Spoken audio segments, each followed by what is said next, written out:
has been announced. The British Foreign Secretary, James Cleverly, is going to visit China this week in an attempt to stabilise an increasingly turbulent relationship.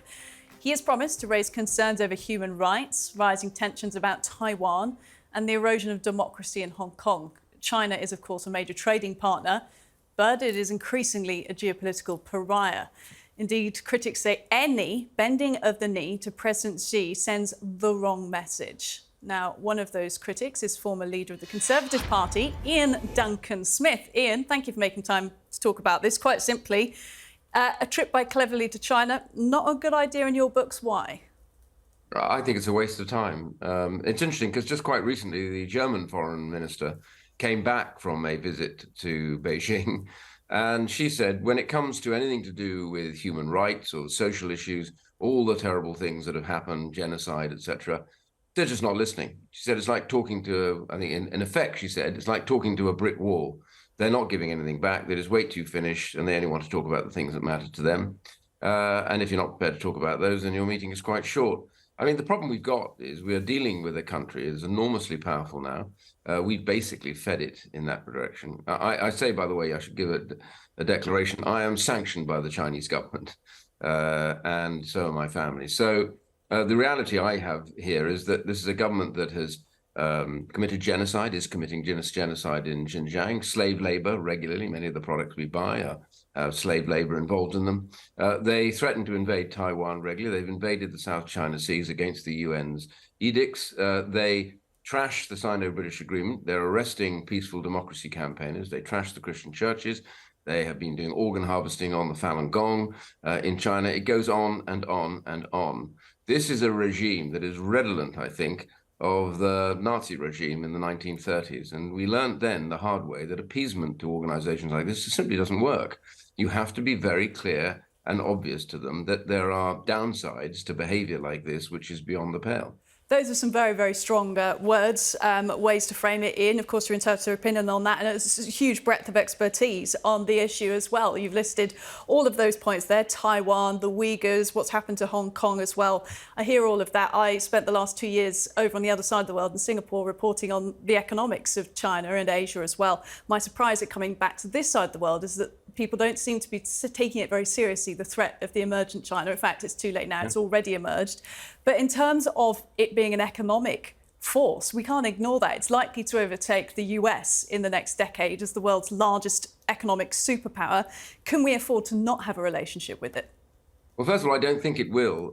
Maybe 7 years ago, when people thought it would, that was a possibility. But China's economy is now in a real mess, to be quite frank with you. But the key thing here is you're right. It's interesting that you're in Singapore, but the reality is we're not ignoring them. What we have to do is we need to treat with them on the basis that says we're not prepared to bend our knee to you or to give you an inch when it comes to the brutality that you serve out to those inside China and outside China.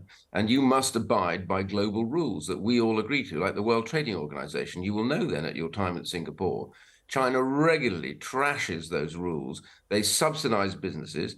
You know, the telecoms industry was massively subsidized in China, Huawei and others.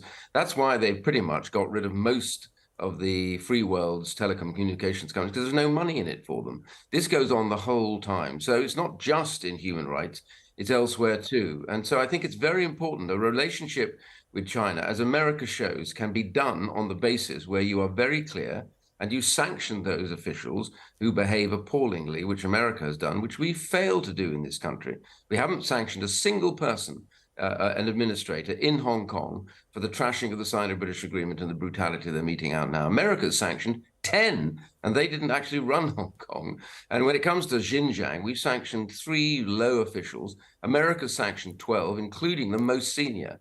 So, you know, other countries manage to have a relationship on the basis of robust, direct criticism, and we shouldn't shy from it, but we are shying from it. When you lay it out like that, it makes me wonder why we're having this different type of relationship, why the lack of sanctions, if you think they are so warranted and necessary, which I'm inclined to agree with you on a lot of those points. And in terms of that insight you got from the German ambassador that went over and what they found out in terms of the negotiation, is it any point at all going to the meeting? Because what's the UK got to offer China? Why would they listen to us? Well, we've got a lot to offer them because China's busy with their spies inside the UK. We have a lot of technology here. We also have a lot of involvement and links in security and intelligence with the United States. We are a global player. But the problem is we play ourselves down in these matters. So our universities are inundated now with Chinese postgrad students. They're definitely completely in hock in terms of money to them. We have the Confucius Institute now checking up on Chinese overseas students, scaring them out of debates and meetings. They shut down debates inside some of the universities when they're critical of China. This goes on here in the UK right now. We have false police stations, Chinese police stations. We had people being hauled into the compound in Manchester of the consulate general and beaten up in front of the police. All this stuff tells you that this is a regime that is very like the regime in the 1930s. What we have to do is be honest and clear and straight with them about what is not acceptable and public, and say, until you change your ways, we simply cannot cooperate you on the basis that you may wish to. Iain, thank you very much for setting up this conversation for us. Some interesting insights there. For more on this now, we're going to debate with China reporter and the author of Beijing Rules, Bethany Allen, and the author of The Coming Collapse of China, and China is going to War, Gordon Chang. Both of you, thank you. Bethany, I'll come to you first. I hope you were listening to those comments there by Iain Duncan Smith. Obviously, we're coming at this from a sort of British viewpoint. You're based in the US. You've got a lot of expertise covering China, especially from Taiwan. When you hear all of this, do you think there is any point for the UK to have a relationship with China? Well, look, I think what we're really debating here isn't engagement. Governments talk to other governments. The world can't function well if that doesn't happen. The problem is that previous government policy has given engagement a bad name. In the past, engagement was synonymous with naivete, with giving up on key democratic values and interests without getting anything in return. This was engagement from a position of weakness, and that is what Britain had, that's what Germany had, that's what the US had, this belief that we had to give things up simply to get a meeting, that getting a meeting was enough of a takeaway, and that we didn't really expect anything in return. And if China promised something, we didn't check up on it. We just believed them. That's a position of weakness. But engagement, talking with Chinese government leaders from a position of strength can be a powerful tool. And just think about it. That's why the Chinese government pushes for it in the first place. They always want to talk with people because they do it from a position of strength, knowing that they are not going to back down on their own core interests, and knowing that they can walk away from a meeting if they need to or if they want to. And I think what Britain's mistake has been with China is too often approaching China alone. And I think that that's something that Boris Johnson began to improve on, and I think that Rishi Sunak can improve on this, understanding that when Cleverly goes to China, if Sunak meets with Xi Jinping next week in India at the G20, that they aren't alone, that they have a growing number of like-minded democratic partners and allies on their side who can help back up their demands, back up their statements, and back up our own democratic interests. I mean, engagement can be a powerful tool, and it can also be a powerful tool to prevent the absolute worst case scenario, which is miscalculation, misunderstanding resulting in a military conflict. And as our governments don't talk to one another, the risk of something like that happening gets higher and higher. Absolutely. And that's why, this debate about dialogue is happening, because if you don't, the results can be absolutely catastrophic. I just want to bring Gordon into this. And Gordon, you've been listening in as well. And Iain was listing out a series of threats he sees, not only to us here in the United Kingdom, but other allied countries as well. How big a threat do you think China is to the West? China is an existential threat to the West.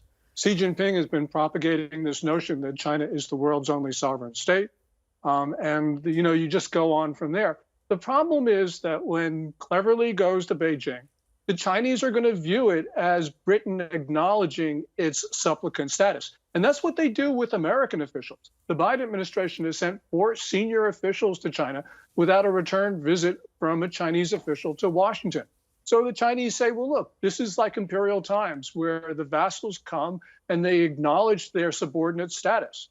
And I think that, engagement sounds like it should work. We've been trying it for 5 decades. It's just created this horrible situation. We got to try something new, because if we don't try something new, things are just going to get worse. What Now, I'm kind not of- saying that something new is going to be better, but at least it guarantees us, or at least it gives us the possibility of success, whereas engagement has totally failed. So what other alternative way are you proposing? Well, first of all, we're not going to send anybody to Beijing. If China wants to talk to us, they've got to come to Washington.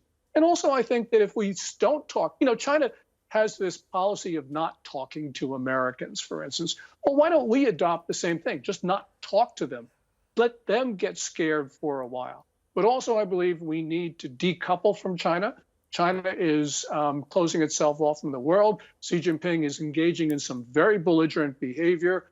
I think that, as Iain Duncan Smith said, the Chinese economy is tumbling down. That makes Xi Jinping, I think, acting in ways which will be reckless. So we now need to change our emphasis from talking to China to starting to defend ourselves from China. Bethany, just bring you in on that, the idea of decoupling and maybe just saying, look, if you want to speak to us, come to DC. Does that work? Well, I don't think that works either. And to be clear, I think it's incredibly important that any kind of conversations, any kind of so-called engagement has to come with tough actions. And that's something that we are seeing from the Biden administration and that they're building on from the Trump administration. And that's something that increasingly we've seen from Britain. Although I will say in Britain's case, what we've had, I think, is a bad relationship with China. But as Iain laid out, not many actual strong moves to support democratic values. And so I think that there's an opening here for Sunak, to have a tougher policy on China and also talk to the Chinese and also go to Beijing, as cleverly as going to Beijing. But to your question, Rosanna, about decoupling, look, we don't want full decoupling. That's not possible. Economic decoupling is not possible. It would cause, vast poverty around the world, and it would greatly increase the risk of a military conflict between China and democratic nations. However, I am strongly supportive of the idea of a selective decoupling to promote democratic values. So decoupling from companies that are deeply complicit in China's authoritarian and totalitarian state, and also selective decoupling to promote national security interests, as the UK banned Huawei from its sensitive telecommunications networks. Great idea. And I also think something we haven't done that we need to is increasingly use selective decoupling to promote human rights. This is something that we have actually done very little of, with the exception of sanctioning some individuals, which is symbolic but has no real world effect. Bethany, Gordon, Iain, thank you very much for your time.